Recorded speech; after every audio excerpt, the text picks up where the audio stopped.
đây tôi vào. Ôi, có gì ông ơi, cái bóng gì? Ôi, bóng gì ra kìa trong này? Là một đầu ấy. Đấy. Ui ôi, cái gì đấy? Nào anh em đồng loạt xông lên nhá. Đồng loạt. Nào, 1 2 3.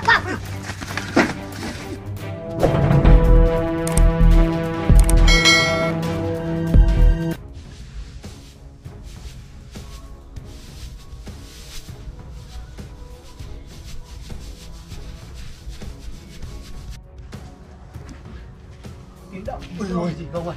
Trong nhà này có cái gì kinh lắm anh em ạ. Vì voi ở đây cái. Đấy, tôi nghe thấy. Ui để mà thử xem nhá. Ôi cái gì đây? Cái gì đây? Bình tĩnh thôi. Ui gì đây? Nhà thôi, không những con gì. Ma vậy, con gì? Ôi ma. Ui cái có ma trong này vậy. Úi rồi. Ủa? Cái kỳ vậy ta? Mày sụp tiêu cái choảng mà thủ ra này. Ui, có gì không? Không có. Nó chạy đâu rồi? Nó sợ chạy rồi. Nó vào tìm thử coi. Ui, có gì không ơi? Không có gì nha ơi. Ui, chặt lắm. Để tôi vào xem mình nhá. Vào sao nào?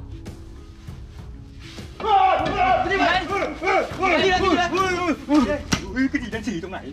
Đâu? Cái đen xì trong này này. Ma. Đâu? Đây à? Trong này tôi đéo vào đâu. Sợ lắm. Đây, tôi vào ra. Ôi, có gì đâu ơi? Cái bóng gì? Ôi, đâu? Cái bóng gì đen xì trong này? Mà vụt đầu ấy. Đấy. Ui, cái gì đấy? Nào anh em đồng loạt xông lên nhá. Đồng loạt nhá. Nào, 1 2 3. Ui, đâu rồi? Ui, đâu rồi ông ơi?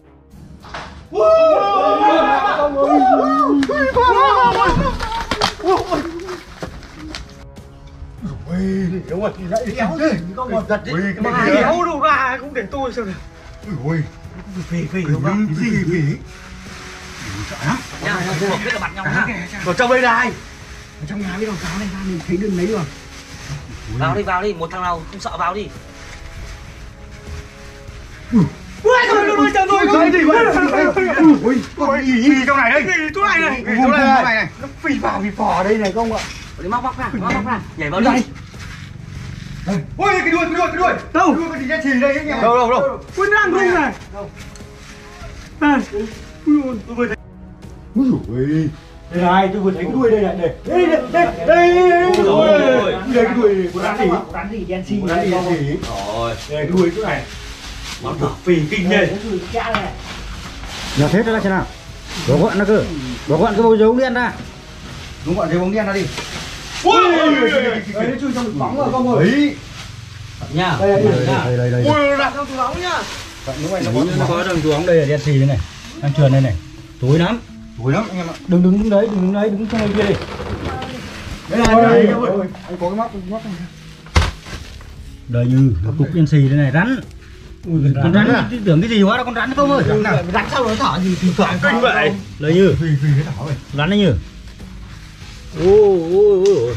Đấy, kéo ra đi. Ui, Kéo hết cái bao ra. ôi nguyên một tổ luôn này. Đây nữa này. Ui giời ơi.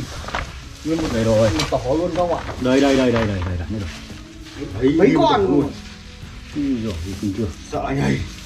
Nó chuồn đây. Chuồn đây kinh lắm. Nằm đây. Đây cái nhà hoang ấy nó chui vào đây nữa.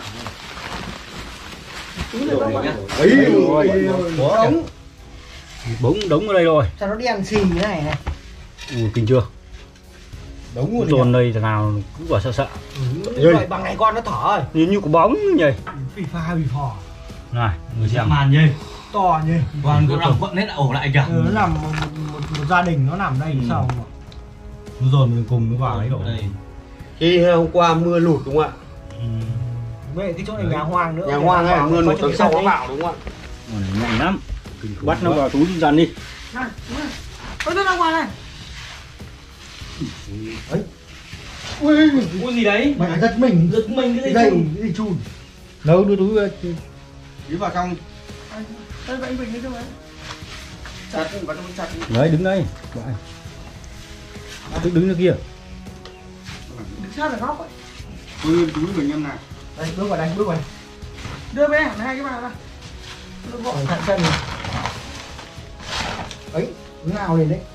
Không chỉ sợ. Đây, đúng rồi, hại lắm anh em ạ. Đây hai. Không dám bắt luôn. Trời ơi, còn dữ nhỉ. Dữ lắm. Tấm đây không nó bỏ này. Con đấy là con đầu đàn hay sao không? Đây như chủ ơi Ngược lắm anh em. ngược kinh kìa. Thấy chưa? Hình coi là có đầu đàn rồi. Chắc chắn là có đầu đàn rồi. Ôi, cái Phun nào, phun nào. Ôi, kinh không? Sợ nhỉ. Ui, cái đầu đàn kinh chưa? Quá chi là kinh khủng luôn anh em nhá. Thấy không? Con này hổ mang rồi. Cắn nổ mang phanh rồi. Con này chứ. Ôi, nó bổ. Có chuẩn bị tấn công gì đấy, tấn công gì đấy. Lắm. Kinh nhây. Nó nào chân. Đấy, thấy chưa? Phun nào tấn công à? Lắm đấy. Lắm anh em. Nó trắng hẳn vậy. Kinh nhây. Lắm một cái. Ui, thấy chưa? Dẫn đầu lên kiểu nó bành to nhỉ. Bành quá to. Con này nó ăn liệu nó có ăn thịt mấy cái con rắn khác không? Ăn như. Ăn Có gì? nó giữ này cơ mà. Giống lữ này. Làm gì có con nào mà sống được nó. Kinh nhỉ. Chả sợ thật. To. Sợ thế. Con này mấy cân rồi. Nó thỏ dã man gì. Mấy cân ý. Nhưng nó cứ bành to. Bành nhá. Rồi tấn công mình đấy. Kinh thế. Quá chi kinh khủng. Đấy, giữ đây. Sợ chưa? Con này con đầu đàn, con này to nhất rồi. Đấy, cứ thở. Đấy, bắt đầu đấy. Cao đầu thế. Lượng cao đầu vậy cơ mà. Con này nó phải dựng 40 à?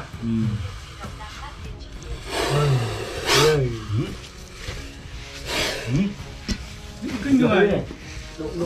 Đụng vào đàn của nó vậy đấy. Ui, cái này to nhây. Người đàn của nó đấy. Nhìn tận nha. Đụng vào tổ của nó vậy ấy. Kinh quá. Con này thì sạp sỡ ngon. Nấu cháo. Cuối cùng con khoanh chân xì. Cháo phải nấu Ui, mấy con nữa cả. được. Ôi, Còn 2-3 con nữa. Nhìn hắn giật mình. ngon. Còn nó giữ đấy.